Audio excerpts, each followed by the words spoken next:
Em tempos difíceis, como o nosso atual de pandemia, em situações que nos desafiam e trazem incômodo, nós reagimos ou agimos. De modo geral, reagimos usando as emoções aprendidas. As emoções fazem parte de um processo de defesa do ser humano, então elas são úteis à preservação. A repetição de emoções negativas é que causam danos e prejuízos a uma vida mais saudável é que precisam ser elaboradas. O nosso cérebro desenvolve circuitos emocionais baseados nas suas experiências com o meio, mas eles podem ser mudados. Então, meu amigo, minha amiga, se você tem situações conflituosas em que expressa suas emoções de modo turbulento e as consequências são desagradáveis, a neurociência tem dicas que favorecem o aprendizado da inteligência emocional. E essa aplicação da inteligência emocional na vida do dia a dia. E é para isso que eu estou aqui, para ajudar você a compreender e a aprender também a se ajudar nessas situações. E evitar a repetição de erros emocionais que trazem consequências impeditórias para uma vida mais amorosa, mais afetuosa. As emoções, elas causam para nós mudanças fisiológicas como aceleração dos batimentos cardíacos, diarreia, ânsia de vômito, tremor muscular. E assim nós criamos uma situação de compulsividade e insegurança, porque temos que dar vazão a essa pulsão que vem devido à emoção que estamos elaborando nesse momento. E existem também as emoções que são provenientes de um processo positivo, em que você fica mais entusiasmado, tem alegria, tem vontade de trocar afetos e ações positivas baseadas nessas emoções. Como transformar, então, as emoções negativas que trazem dificuldades para nós no dia a dia? Um passo importante é começar a observar e interpretar essas emoções. Observar, então, as causas e as consequências dessas emoções. Você está interpretando essas emoções baseado em quê?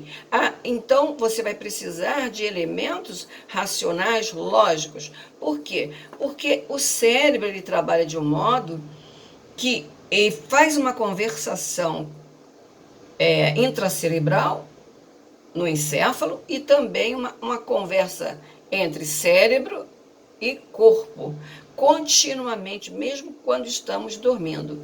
Assim, se nós favorecemos uma conversa mais equilibrada entre o sistema límbico e principalmente as amígdalas, que processam as emoções, e conectarmos com o córtex pré-frontal, que elabora o raciocínio, as decisões, as escolhas, então, que tomamos. E um dado importante aqui, meus amigos e amigas, é termos, assim, a consciência de que nós temos 6 segundos nas atividades cerebrais para tomar uma decisão.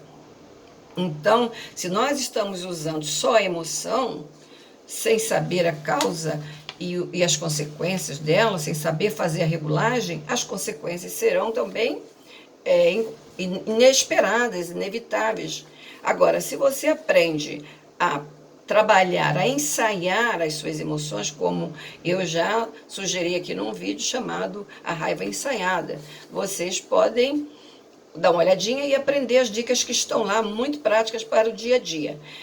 Se eu sei trabalhar o meu emocional com o meu lado mental, eu vou diminuindo as lacunas e as ineficácias da minha atuação no dia a dia. Então, convido vocês para realmente aprofundarem o processo pessoal de mudança de padrão emocional. O seu perfil emocional ele foi construído.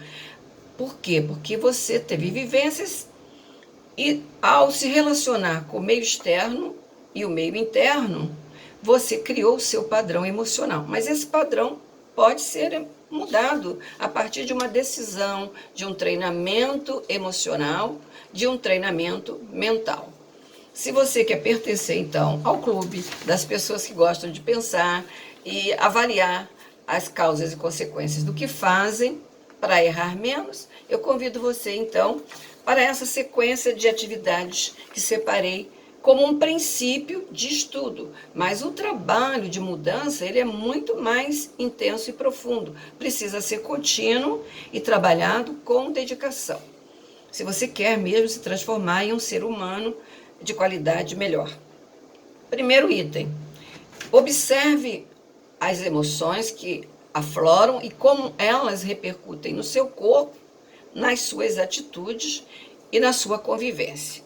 2. Tente interpretar o que você vivencia e você vai avaliar a sua introjeção da realidade, como você está lidando com o mundo externo e o seu mundo interno. E se você se apropria dessa vivência, você está fazendo a cognição, ou seja, absorvendo o conhecimento que vem dessa relação do seu interior com o exterior. 3. Aí você precisa ressignificar. Se não está bom, se não é legal, se eu quero melhorar, preciso mudar. Mas não é tão fácil assim, não basta falar. Mudança é um processo de intensa repetição, de dedicação e de foco contínuo. Quero mudar.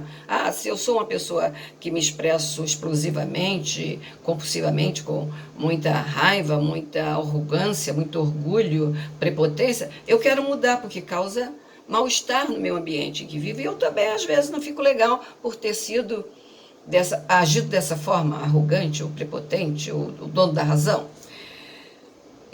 Para consolidar o aprendizado, esse insight que você teve, eu não quero mais ser assim, vou mudar. Como é que você faz? Você ressignifica a sua experiência, você visualiza um outro contexto, um outro modo de agir. Você ensaia o que você quer ser. Eu quero ser uma pessoa mais generosa, eu quero ser uma pessoa mais gentil, mais calma. Então você começa a mentalizar, visualizar, porque a imagética, segundo os nossos estudos de neurociência, ela é poderosa para mudar até a fisiologia do nosso corpo, a imaginação criativa. Você pode dedicar um tempo e visualizar como agiria você atingindo um grau ótimo de comportamento como uma pessoa positiva, centrada, entusiasmada e mais equilibrada.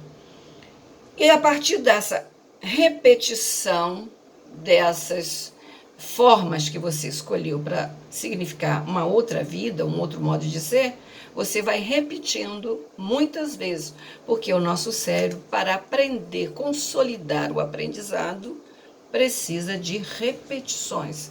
Por isso que é importante uma criança, ao estudar, repetir aquela informação através de exercícios muito variados. Nós também precisamos repetir o aprendizado de uma determinada emoção diante de muitas situações diferentes. Então, agora, nesse momento de epidemia, de dificuldades, de novas adaptações, inclusive as emocionais, porque todos nós estamos aprendendo a mudar a nossa forma de agir e de ser.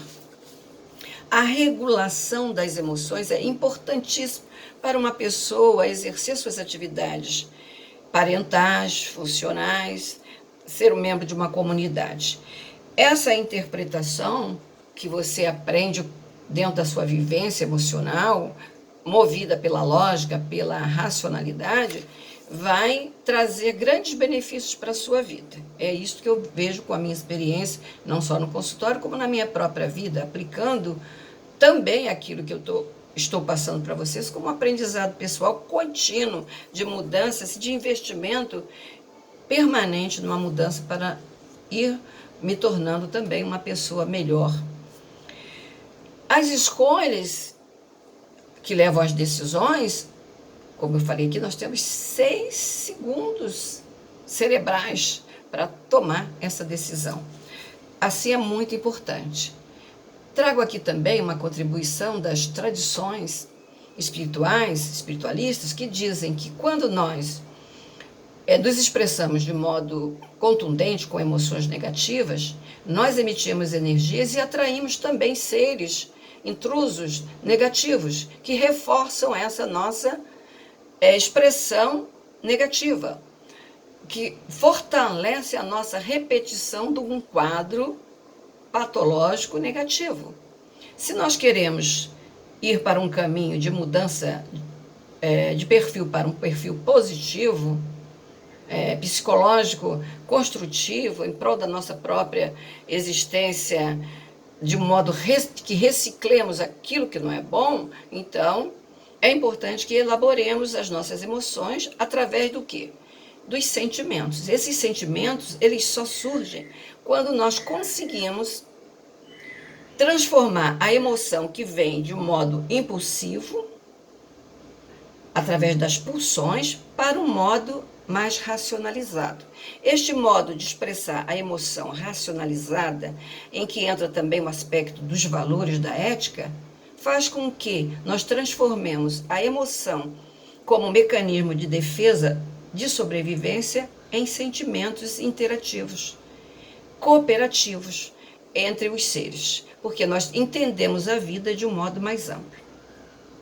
As visões espiritualistas adiantam para nós que somos seres que viemos de mundos paralelos e estamos de passagem para mundos paralelos novamente. Ou seja, eles acreditam, têm muitas experiências compartilhadas que indicam a evidência da possibilidade de reencarnação ou ressoma, o que significa que temos períodos de vida biológica e vidas fora da vida biológica que se repetem.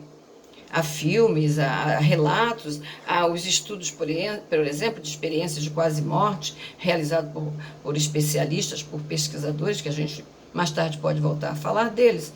Então, se você se entrega às emoções negativas, elas tomam conta da sua vida, alicerçam o seu percurso existencial.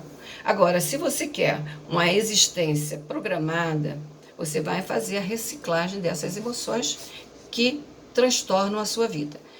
Porém, se você não prestar atenção e realmente na qualidade das suas emoções e ficar apenas repetindo os processos explosivos, você estará reforçando esta emoção. E então se diz que você tem vários campos de energia, corpos sutis, e entre eles um corpo chamado psicossoma, perispírito, corpo astral, que ele é o corpo dessas emoções, que à medida que você vive vidas sucessivas, você vai trabalhando, rarefazendo esse corpo, que ele se torna cada vez menos denso, menos ligado a emoções negativas.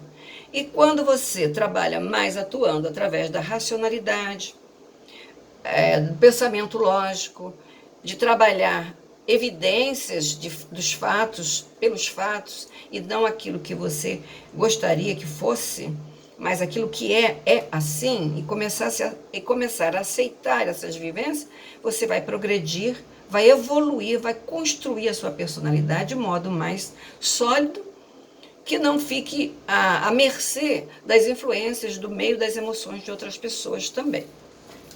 Então, quando você atua através desse campo mental, chamado também corpo mental, tudo na sua vida se torna muito mais objetivo e você pode concretizar melhor os seus projetos, os seus desejos, os seus sonhos, que sejam benéficos para você e para as outras pessoas. Então, se a gente vive num mundo de interação, de mudanças, que a nossa vida ela tem um prazo de validade biológica, mas que nós possamos considerar que somos seres de passagem, consciências multidimensionais, que é o enfoque do nosso trabalho aqui, ligar o conhecimento científico às grandes tradições e à experiência pessoal, às experiências pessoais. Então, assim vamos sempre retomar a integração de conhecimentos que permitam que tenhamos consciência por que estamos aqui, o que estamos fazendo aqui, para onde vamos de um modo lúcido, não fantasioso, não querendo fazer a catequese, a doutrinação de ninguém, mas propiciando experiências e vivências que permitam que a gente possa mudar o modo de ser. Já sabemos que as experiências com as emoções negativas têm sido drásticas para nós, para o planeta. Que elas estão centradas num egoísmo ainda infantil, que a criança é autocentrada, mas os adultos continuam autocentrados, para o meu e para o eu. E isso impede que a gente se relacione como seres humanos, vivendo uma experiência comum, aprendendo a partir dessa experiência, que pode ser muito melhorada se nós entendermos que dependemos uns dos outros, vivemos em interdependência, temos uma independência relativa, que nós chamamos de livre-arbítrio. O livre-arbítrio nosso, em geral, está nessa premência do tempo que nós conseguimos acionar todos os nossos veículos de manifestação da nossa consciência de modo mais equilibrado, para chegarmos a esse ponto de maturidade integrada, ou maturidade espiritual ou consciencial, que precisamos estar muito atentos àquilo que pensamos, aquilo que sentimos e aquilo que fazemos e suas consequências, para nós e para todos que estão no mesmo barco, no mesmo momento de processo de evolução. O coronavírus vai passar, né? A Covid-19 vai passar. Então, vamos aproveitar a experiência, já que estamos isolados, para trabalhar mais também o nosso processo de integração psicoemocional, ou um processo mais de entendimento da ética humana, da cosmoética multidimensional. Muito obrigada por você ter me acompanhado até aqui. Se gostou da nossa proposta, compartilhe, se inscreva no canal, que é importante saber que você já faz parte do nosso time. Obrigada, até um outro momento por aqui no canal